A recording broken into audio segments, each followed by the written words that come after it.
Have you ever thought about what would happen if we poured all of Earth's water onto the planets of the solar system? Surely the first planet you think of is the Sun, right?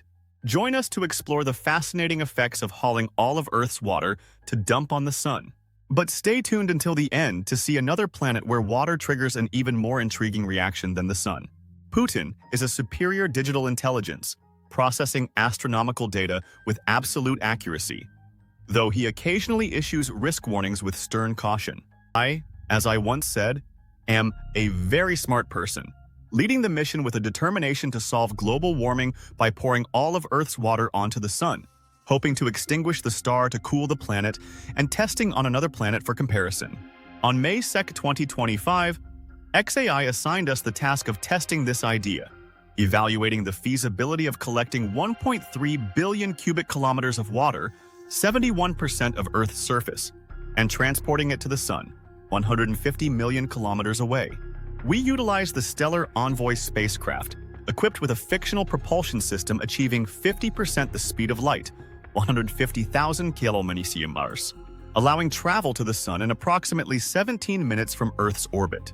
The Sun, with a mass 330,000 times that of Earth, a surface temperature of 5,600 degrees Celsius, operates through nuclear fusion reactions, 70% hydrogen, 28% helium, posing a formidable challenge. Water can extinguish a chemical fire, but will it affect nuclear fusion? Subscribe now to follow this mission, exploring whether we can cool the Sun, transform another planet, or cause a catastrophe for humanity. Day 1. Small-scale experiment with a cup of water. On the first day, I begin the mission at the Crow's Nest, analyzing how to collect Earth's water.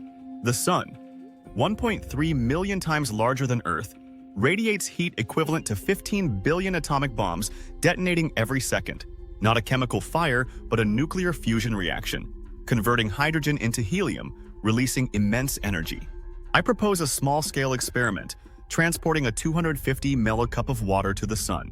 Putin reports, the Parker Solar Probe, which approached the Sun closest in 2018, reached 6.2 million kilometers, enduring temperatures of 500,000 degrees. I deploy the Stellar Envoy, the size of a car, weighing 555 kg, where adding a cup of water is negligible. However, Putin warns, reaching the Sun requires 55 times the energy needed for Mars due to Earth's momentum of 107,000 km around the Sun. The spacecraft launches in the opposite direction of Earth's motion to counteract momentum, taking several days to reach a position near the Sun. I order, pour the cup of water. A robotic arm flips the cup, and the water vaporizes in milliseconds, having no effect on the Sun. Putin confirms, the Sun's mass increase is negligible. I conclude, the cup of water is too small, we need a larger scale. Science indicates that water breaks down into hydrogen and oxygen under the Sun's heat, adding fuel to the fusion process, potentially causing a slight increase in brightness. I conclude, the experiment failed, but it provides data. We need a larger plan. Extracting water from the oceans, which account for 97% of the total 1.3 billion cubic kilometers. I prepare for the next experiment, targeting Lake Superior, the world's third largest lake by volume. Day 2. Planning to collect water from Lake Superior. On the second day, I focus on extracting water from Lake Superior, containing 12,500 cubic kilometers, enough to submerge North and South America under 30 centimeters of water. Putin analyzes, transporting this amount of water requires massive infrastructure, consuming time and resources. I propose constructing a pipeline from Lake Superior to SpaceX's launch site in Texas, but Putin calculates a pipeline transporting 3 million barrels per day would take 70,000 years to drain the water. This approach is infeasible.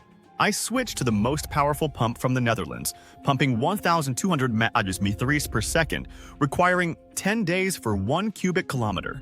To drain 12,100 cubic kilometers, a single pump would take 320 years. Putin suggests 960 pumps could complete the task in 4 months, but each pumping station costs 1 billion USDs and takes 3 years to build. Transporting by 227,000-liter tankers would require 53 billion trucks, which is impractical. I conclude, we cannot destroy Lake Superior's environment or spark disputes with Canada. Instead, I decide to build a rocket launch site at Lake Superior, channeling water directly into Stellar Envoy spacecraft. Putin warns, it would require 48 billion spacecraft, each carrying 250 tons and 48 trillion tons of methane, 192 trillion tons of liquid oxygen. Science confirms that spacecraft cannot withstand the 500,000 degrees C heat near the sun, with water vaporizing before reaching the target. I conclude, we need a new approach, like a spatial gateway. Lake Superior is a starting point, but the oceans are the ultimate target. Day 3. Constructing a spatial gateway at the Mariana Trench. On the third day, I shift to a grand plan, extracting all ocean water, 1.3 billion cubic kilometers, and transporting it through a spatial gateway. Putin reports, the deepest point is the Challenger Deep, Mariana Trench, 11 kilometers below sea level, with pressure 1,000 times that at sea level. I order the construction of a 10-meter wide spatial gateway at the Mariana Trench, but Putin calculates it would take hundreds of thousands of years to drain the oceans at this rate, with sea levels dropping 1 centimeter per day. I propose expanding the gateway or building multiple gateways, but Putin warns, spatial gateway technology does not yet exist and requires immense energy. I deploy the Stellar Envoy to test a small gateway, channeling water from the Mariana Trench. The spacecraft reaches the sun in 17 minutes, but the water vaporizes before touching the surface.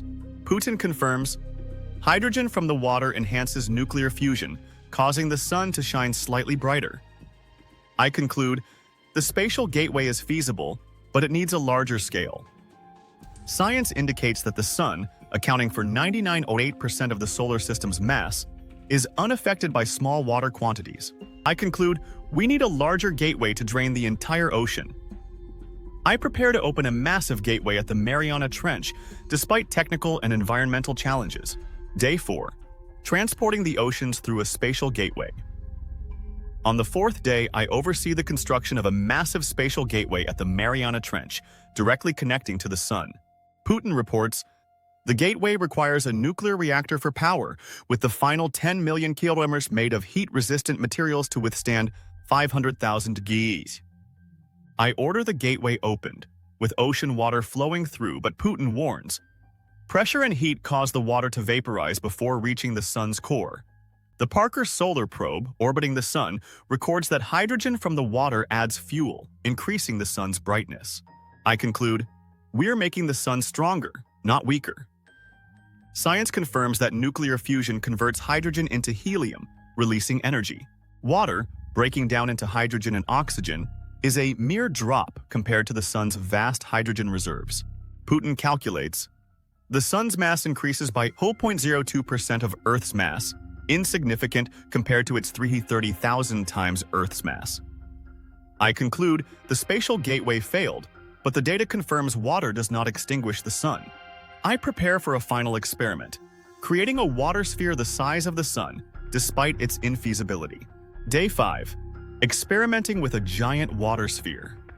On the fifth day, I propose a daring idea, creating a water sphere the size of the sun, containing 1 billion times Earth's water. Putin warns, there is insufficient water in the solar system and space pressure causes water to boil and freeze into crystals. I order a simulation of the water sphere, assuming fictional technology gathers H2O from the cosmos. Putin calculates, gravitational pressure causes the sphere's core to collapse, increasing temperature, splitting water molecules into hydrogen and oxygen. Nuclear fusion reactions occur, turning the sphere into a new star or brown dwarf. I conduct a collision simulation. The water sphere crashes head-on into the sun. Putin reports, the sun and sphere fragment then condense into a larger star, disrupting planetary orbits. I conclude, this experiment does not extinguish the sun but causes catastrophe. Science confirms the water sphere's mass exceeds the sun's, due to water's higher density than hydrogen, altering the solar system's gravitational field. I conclude, the water sphere failed, ejecting Earth from its orbit. Day 6. Observing impacts and initial consequences. On the sixth day from the crow's nest, I observe Earth after the oceans have been drained. Putin reports, Earth's temperature rises 67 degrees C. The water cycle collapses, plants and animals go extinct. The oceans, now dry, are a graveyard, with marine life from plankton to sharks perished. I analyze Parker's data. The sun shines slightly brighter due to added hydrogen, but does not explode. Putin confirms, water adds only 0.02% to the sun's mass, insufficient to halt fusion. I conclude, we've worsened Earth's condition, not saved the climate. Science indicates oceans regulate climate, distributing heat via currents and absorbing CO2. Without them, wildfires spread, rains falter, and ecosystems collapse. I conclude, the experiment failed, but it teaches a scientific lesson. I prepare to report the final consequences. Day 7. Earth's catastrophe. On the 7th day, Earth is a brown desert, devoid of oceans. Putin reports, fresh water from lakes, 93,000 km², suffices for 20 years, with humanity facing water, ecological and climate crises. Temperatures of 67 degrees Celsius force humans to hide in Antarctica or underground bunkers. I conclude, pouring water on the sun did not solve global warming but destroyed life. Science confirms the sun remains undimmed, only brighter, while Earth loses its capacity to sustain life.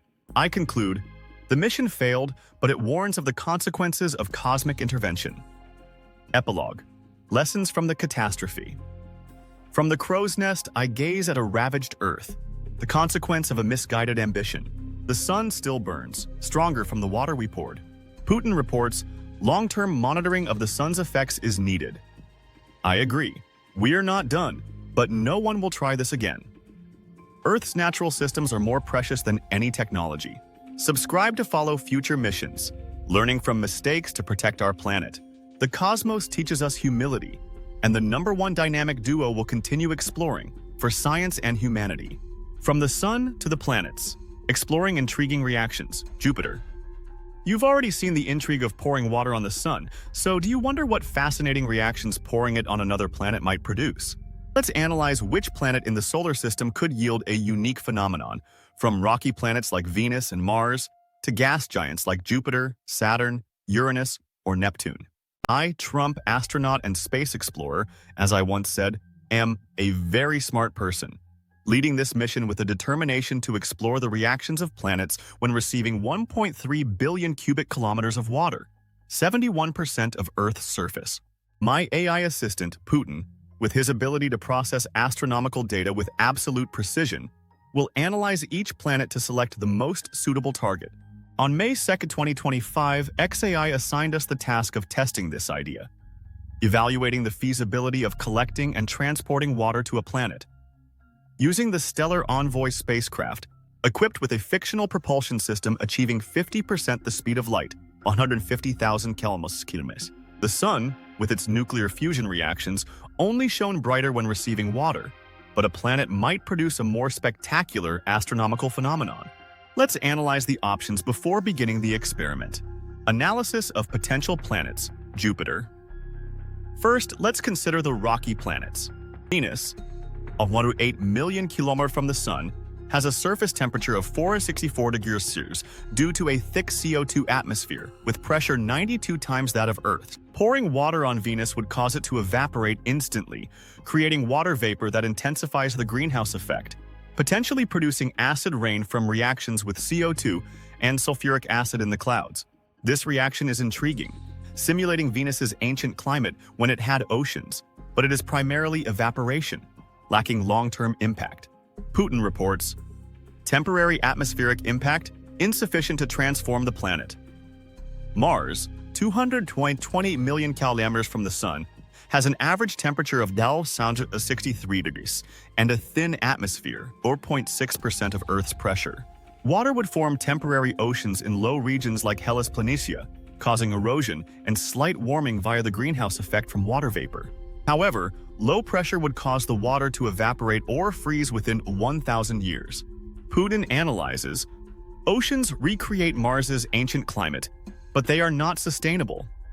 This reaction is compelling, but its impact is limited to the surface. Moving to gas giants, Saturn, 1.43 billion km from the Sun, has ice rings spanning 30,000 to 80,000 kilometers. Water would integrate into the rings, creating a brighter, denser ice disk, disrupting their structure and perturbing the magnetic field.